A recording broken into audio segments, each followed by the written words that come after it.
মার্কিন president Donald Trump ইউক্রেনের কিছু ভূখণ্ড রাশিয়াকে ছাড় দেওয়ার প্রস্তাবে সমর্থন জানাতে প্রস্তুত বলে খবর প্রকাশিত হয়েছে। এই প্রস্তাবটি এসেছে চলমান রাশিয়া ইউক্রেন যুদ্ধের প্রেক্ষাপটে, যাতে যুদ্ধের দীর্ঘস্থায়ী অবস্থা শেষ করে স্থায়ী শান্তি প্রতিষ্ঠা করা যায়। পশ্চিমা সংবাদ মাধ্যমে প্রকাশিত তথ্য অনুযায়ী ট্রাম্পের এই মনোভাব ৩ বছরেরও বেশি চলা যুদ্ধের মধ্যেই বিশেষ গুরুত্ব পেয়েছে।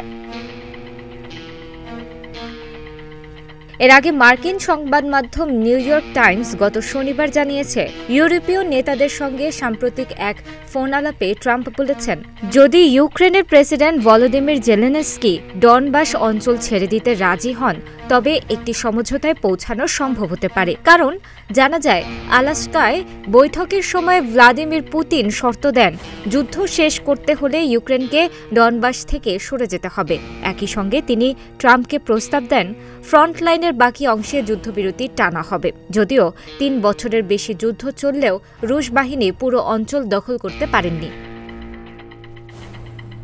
ট্রাম্প খনিজ সম্পদে সমৃদ্ধ ডনবাস অঞ্চল রাশিয়াকে দেওয়ার পক্ষে অবস্থান নেন। তিনি বলেন, যুদ্ধবিরতির চেয়ে শান্তি চুক্তি বেশি কার্যকর, কারণ যুদ্ধবিরতি অনেক সময় স্থায়ী হয় না। শনিবার এক সামাজিক যোগাযোগ মাধ্যম পোস্টে তিনি একথা উল্লেখ করেন। এদিকে এক যৌথ বিবৃতিতে ইউরোপীয় নেতারা স্পষ্ট করে দেন, ইউক্রেনের ভূখণ্ড সংক্রান্ত সিদ্ধান্ত নেওয়ার দায়িত্ব ইউক্রেনেরই। আন্তর্জাতিক সীমানা বল প্রয়োগে পরিবর্তন করা যাবে না। আবার ট্রাম্প ও ইউরোপীয় নেতাদের সঙ্গে আলোচনার পর জেলেনস্কি এক বিবৃতিতে বলেন, আমাদের অবস্থান পরিষ্কার, একটি স্থায়ী ও বাস্তব শান্তি প্রতিষ্ঠা করতে হবে, যা শুধুই রুশ আগ্রাসনের মধ্যবর্তী আরেকটি বিরতি নয়।